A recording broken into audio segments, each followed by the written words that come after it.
Hello there, Dan here. Today we are exploring Mary's River Nature Reserve. It's 74 acres of parkland and open space. It's off of Brook Lane Drive in Corvallis, Oregon. The nature reserve is exactly as it sounds. It's a reserve for nature. It's more for plants and animals than it is for people. So we're going to explore the 74 acres of parkland and open space. Ooh, here we have a deer. Way in the distance you can see a little doe. Actually, it's not so little, it's growing up. Walking gently, yep. This video, like all of our videos, we use audio QR codes. With audio QR codes in the ToneTip app, you can instantly get the information you want when you want it. You don't have to rewind the video, search for program notes, look for URLs or phone numbers, because they all just show up in your smartphone. So download the ToneTip app from the Google Play Store or the Apple App Store and get the information you want when you want it. You will recognize a ToneTip audio... That is not an audio QR code. You will recognize the ToneTip audio QR code when you see the logo pop up here or you hear the ToneTip. Corvallis is a very special place. It has over 50 parks and open spaces with over 23,000 acres of land. That's more parkland than Seattle and Portland combined. So even though Corvallis has about 60,000 people in 2024, I think it's pretty incredible that it's got over 23,000 acres of land and over 50 parks for the people to enjoy. So let's explore. We're at Mary's River Nature Reserve, one of the 50 parks in the greater Corvallis area. This is one of the parking areas. There's 3 parking areas, and you can find the parking areas here. This parking area, it has a kiosk that outlines Mary's River Natural Park. This is a City of Corvallis Parks and Rec Department park. And not sure if you can see on the map or not, it shows this entire natural area. The Mary's River runs along the park here. Boundary here, there's this walkway that will be on along here. And then we'll walk along a little bit more and actually go to some access areas in the park. The Mary's River is out there along the edge of this meadow here. And we'll take the ADA accessible walkway and boardwalk here. I've got my dog Mickey with me, and he is on a leash. Dogs are allowed as long as they're on leash, since this is a nature area.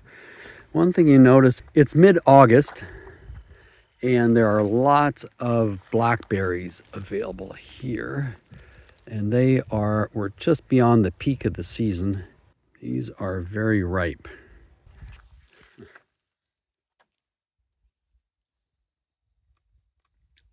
Nice and sweet. Hey, Mickey, what do you think?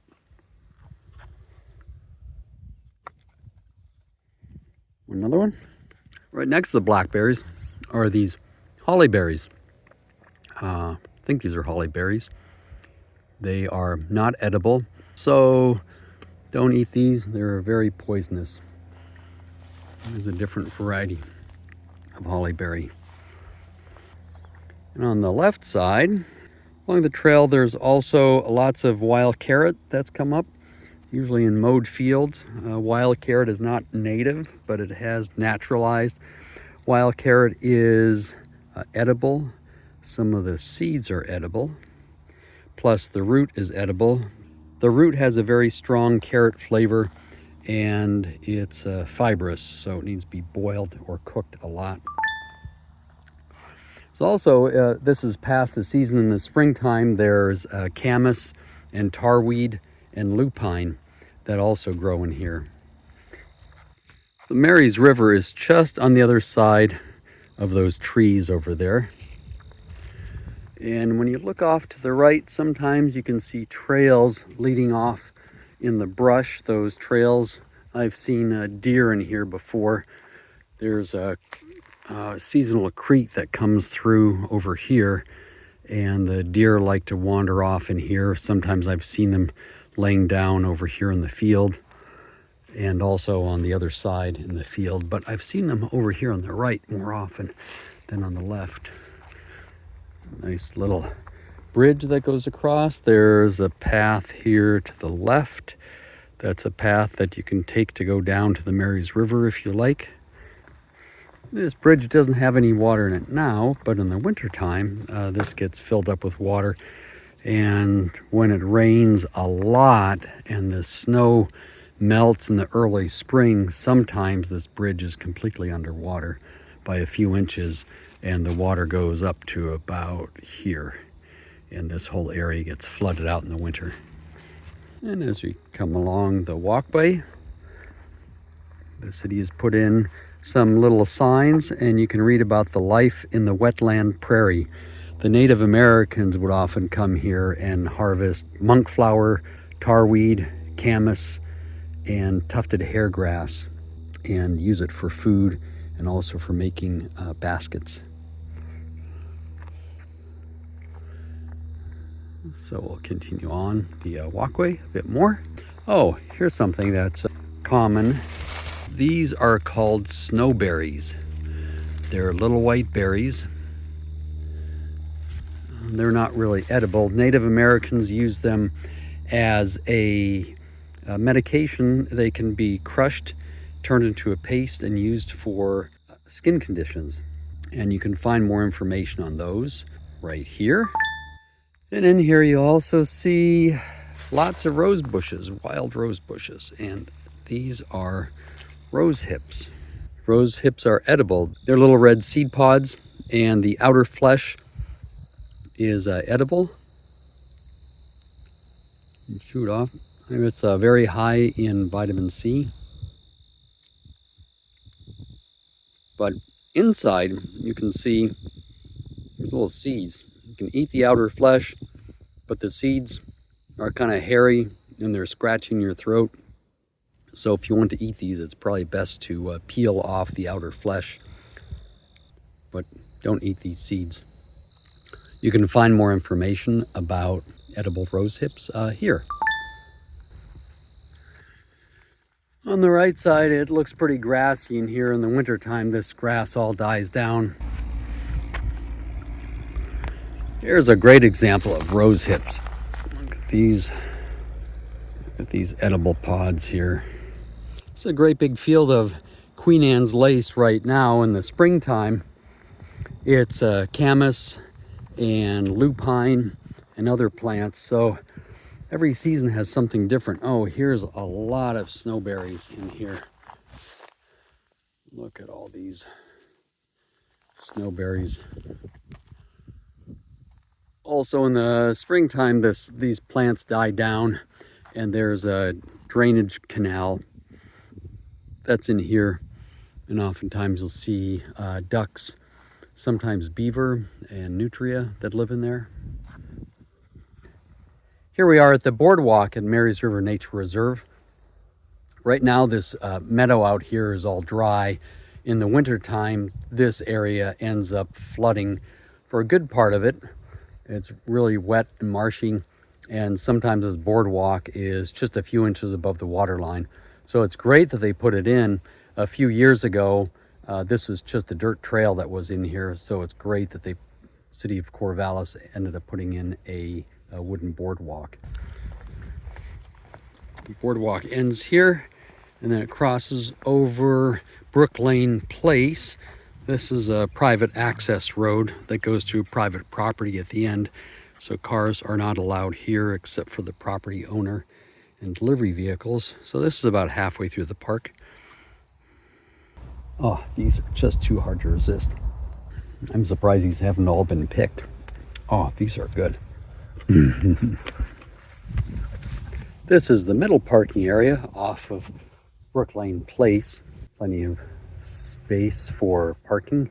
Beyond this parking area down that way is a private drive, but this is the midpoint of the park, so it's a nice place to park and either go to the left or the right. This is another sign that was put in by the city of Corvallis discussing the wetlands and floodplain, so you can read information about wetland environmental functions, the Marys River floodplain, and floodplain management. Continue on the boardwalk. In the distance you can see the trees right along the edge of the Marys River, so we're going to head on down that way and actually go down at the Marys River. We're getting close to the edge of the boardwalk, and here is a wood duck box. For some reason, wood ducks like to have an oval opening in their birdhouse, and it looks like, geez, they're usually in wet areas. This looks like it's quite dry in here, but in the winter time, this becomes marshland, wet marshland. This walkway has a few inches of water underneath it, and then often this area is very wet and muddy as well. And as we head down the trail, the Marys River is right in front of us. The trail goes to the left. It takes a walk along the trees along the Marys River, and same thing to the right. We'll explore on the right after we head down into the Marys River. So we're going to go left here and get to what's called Marys Beach. This is the access point for Marys River. This is Marys Beach, and you can see it's quite sketchy down in here. So I've got these shoes with some good tread on the bottom, and we're gonna make our way down here.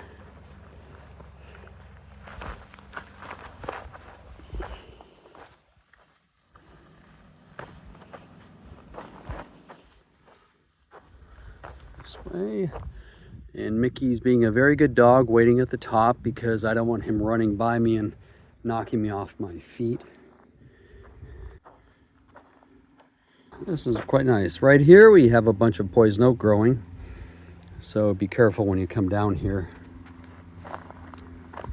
If you have a dog, the dog will rub up against that. You need to make sure your dog is cleaned off when you get back home. There's some more poison oak there. Okay, now is the time for Mickey to come down. Okay, Mickey, come on. Go get it.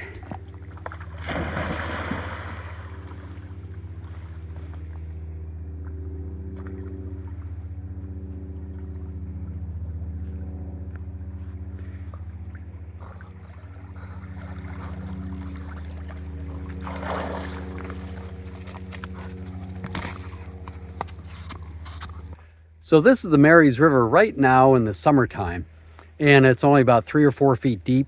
It's a great place to go swimming, let the dogs play, and have a lot of fun. Now, like I said, it's only 3 or 4 feet deep here, but in the winter time, you see this edge up here. The water goes all the way up to the edge. That's probably 15 feet above me, maybe 20 feet above where my feet are. And the water overflows the top of there. So I think it's pretty amazing that this whole area changes in elevation by about 20 feet from winter to summer. And all of these bushes and trees that are behind me, like this here, this ends up being underwater, and it just gets scoured. In the springtime, there are no leaves. Half of the vegetation is gone. And the area that I'm standing in, every year, the contour kind of changes. Sometimes soil is deposited here, sometimes it's swept away, so every year it changes. This year, it's kind of opened up into this larger beach area in here. So this is a nice place for picnics, kind of to hang out in the sun, and then dipping down here into the water. So look for Marys Beach on Google Maps, or you can find the link to Marys Beach and the trails right here.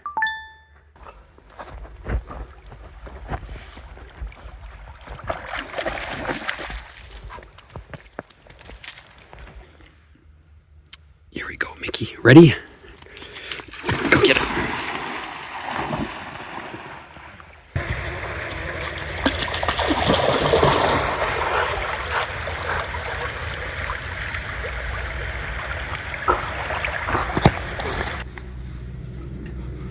Now that we've finished playing at Mary's Beach, we're going to take this trail to the left. I guess that's toward Philomath, so that would be west. Here's another path from the boardwalk. Comes on here. And look at this old gangster car right next to the river. In the winter time, I've seen the water come up all the way from there, about 20 feet below, coming and actually running halfway through this car. I don't know what kind of car it is. It's a rear engine drive, rear gas tank, bullet holes in it, an axe mark. So we're gonna leave this gangster car and we're gonna keep on heading upriver. This is a nice trail. It weaves and winds through the woods and then into the open meadows, back and forth a bit. We're approaching the west end of the park. It ends pretty soon after this. Nice little forested area to explore. What is this here? Is this an access point? Oh, yeah. Stay there, Mickey. Yeah. This is a nice sheer drop off. A quick way to get to the Marys River. So we're not going to go that way. We'll continue on over here. I think sometimes deer come along here and they take these paths with four-leg drive. They have no problem getting down into areas like this and coming back up again. Now we're coming to the edge of the park. This is a seasonal stream in here, and beyond this is private property. So we're going to stop right here and head on back.